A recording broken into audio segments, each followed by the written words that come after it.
sure that's what we were really looking for, was it? Has such teeth, dear. Should be any second now, chaps.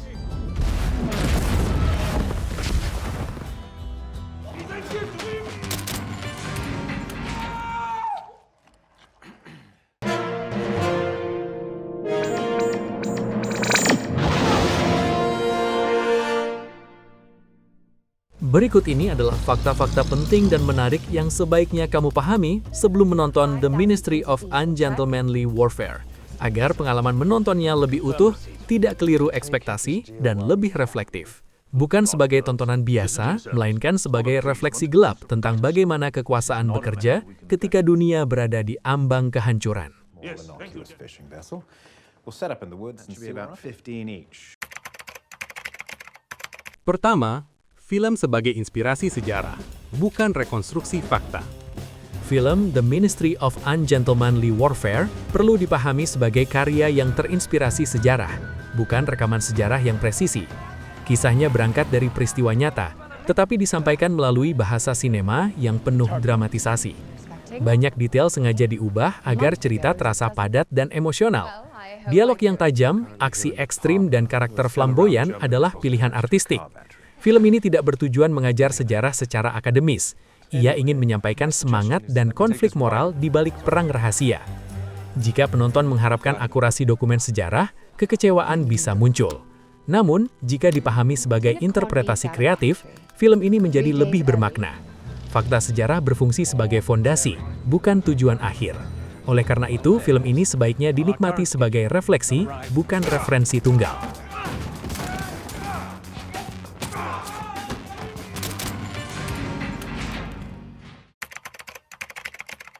Kedua, krisis nyata Inggris akibat ancaman U-boat Jerman. Latar belakang film ini berakar pada krisis eksistensial Inggris selama Perang Dunia II. U-boat Jerman benar-benar mengancam jalur suplai vital Inggris. Tanpa suplai makanan dan bahan bakar, Inggris berpotensi kalah tanpa invasi darat. Ancaman ini menciptakan kepanikan strategis di tingkat pemerintahan. Perang laut menjadi medan yang menentukan nasib negara. Film ini menyoroti tekanan tersebut sebagai alasan lahirnya metode ekstrim. Keputusan tidak bermoral lahir dari situasi nyaris putus asa. Inggris tidak sedang mencari kemenangan mulia, melainkan kelangsungan hidup. Dalam konteks ini, tindakan ilegal menjadi pilihan realistis. Film membantu penonton memahami bahwa kekecewaan sering lahir dari ketakutan kolektif.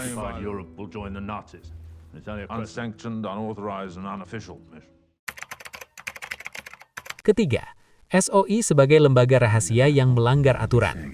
Special Operations Executive (SOE) benar-benar ada dalam sejarah Inggris. Lembaga ini dibentuk untuk melakukan sabotase, spionase, dan pembunuhan strategis.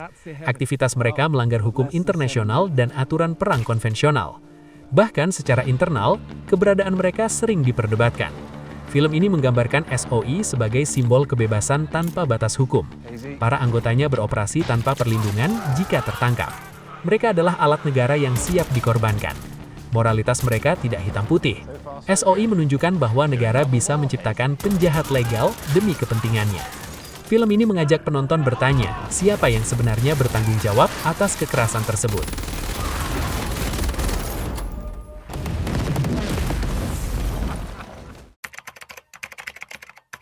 Keempat, wilayah netral sebagai medan perang bayangan. Salah satu fakta penting dalam film ini adalah penggunaan wilayah netral sebagai lokasi operasi. Netralitas dalam perang seringkali hanya berlaku di permukaan. Di baliknya, wilayah netral menjadi arena spionase dan sabotase. Operasi di tempat netral beresiko memicu konflik diplomatik besar. Karena itu, misi harus disangkal secara resmi jika gagal. Film menampilkan betapa rapuhnya konsep netralitas. Kekuasaan dan kepentingan tetap bermain di balik status hukum. Wilayah netral menjadi simbol kemunafikan politik global. Negara besar memanfaatkan celah hukum demi keuntungan strategis.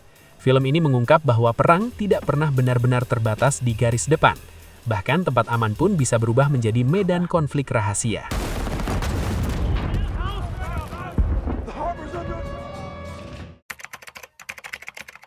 Kelima, karakter nyata yang diolah menjadi figur sinematik.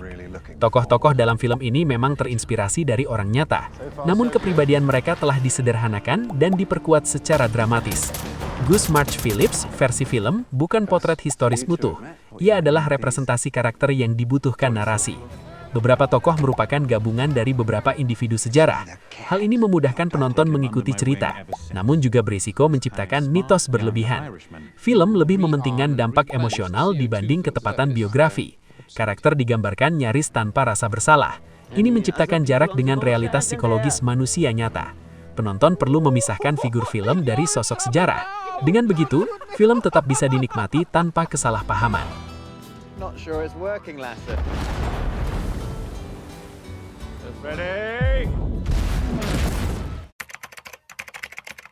Keenam, gaya Guy Ritchie sebagai bahasa cerita. Film ini sangat dipengaruhi oleh gaya khas sutradaranya, Guy Ritchie. Kekerasan disajikan dengan ritme cepat dan visual stylish. Musuh digambarkan karikatural dan sering tanpa kompleksitas. Dialog terasa tajam, ringan, dan ironis. Semua ini adalah bahasa sinema, bukan sikap moral. Guy Ritchie tidak sedang memuliakan perang. Ia menggunakan gaya berlebihan untuk menciptakan jarak emosional. Penonton diajak menikmati absurditas kekerasan. Gaya ini membuat film terasa seperti hiburan, bukan tragedi. Namun di balik gaya tersebut, pesan tetap hadir. Penonton perlu memahami gaya ini agar tidak salah menangkap makna film.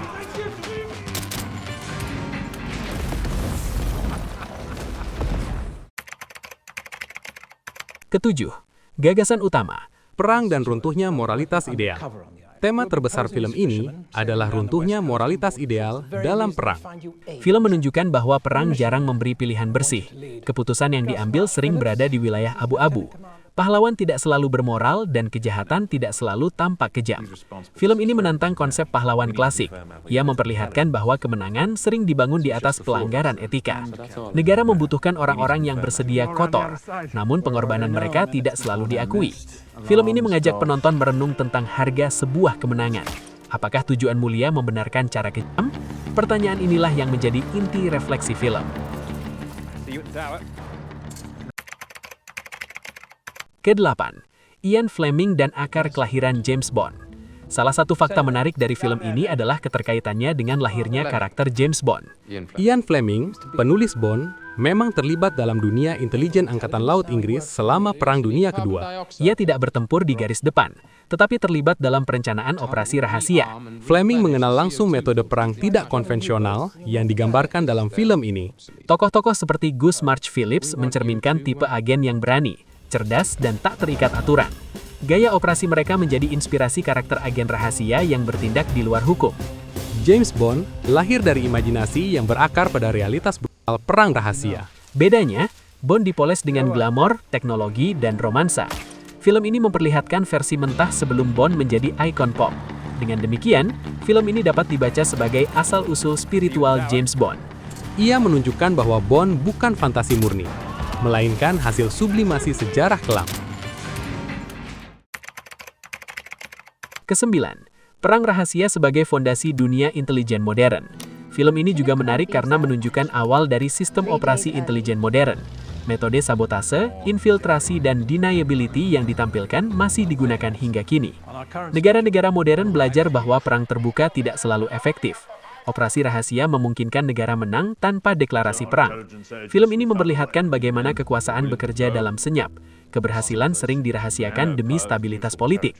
Para agen menjadi alat yang bisa disangkal keberadaannya. Dunia pasca perang mewarisi pola ini dalam Perang Dingin. Intelijen menjadi senjata utama, bukan pasukan besar. Film ini mengingatkan bahwa dunia modern dibangun di atas praktik tersembunyi. Sejarah resmi sering menutupi kenyataan tersebut.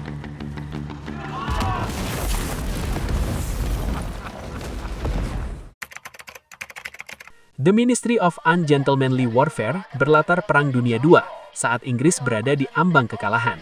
Jalur suplai laut Inggris dihancurkan oleh U-boat Jerman. Winston Churchill menyadari bahwa aturan perang konvensional tidak lagi cukup. Ia menyetujui pembentukan unit rahasia ilegal. Unit ini bertugas melakukan sabotase tanpa batas moral dan hukum. Gus March Phillips direkrut untuk memimpin misi tersebut. Ia mengumpulkan tim yang terdiri dari prajurit-prajurit tak biasa. Target utama mereka adalah kapal suplai Jerman di wilayah netral Fernando Po. Operasi ini harus berhasil tanpa memicu konflik diplomatik. Tim menyusup dengan penyamaran dan strategi licik. Kekerasan digunakan secara cepat dan efisien. Nazi digambarkan sebagai musuh tanpa ruang kompromi. Di sisi lain, agen wanita menjalankan operasi pengalihan perhatian. Situasi berubah kacau ketika identitas mereka terancam terbongkar. Pertempuran brut pun tak terhindarkan. Kapal musuh akhirnya berhasil direbut. Jalur suplai U-boat Jerman terganggu secara signifikan. Inggris memperoleh keuntungan strategis besar. Namun keberhasilan ini tidak pernah diumumkan. Para agen kembali ke bayangan sejarah. Film berakhir dengan kesadaran bahwa kemenangan kadang lahir dari cara yang tak terhormat. Jangan lupa untuk like, komen, dan subscribe untuk konten-konten menarik lainnya. From now on, they work for me.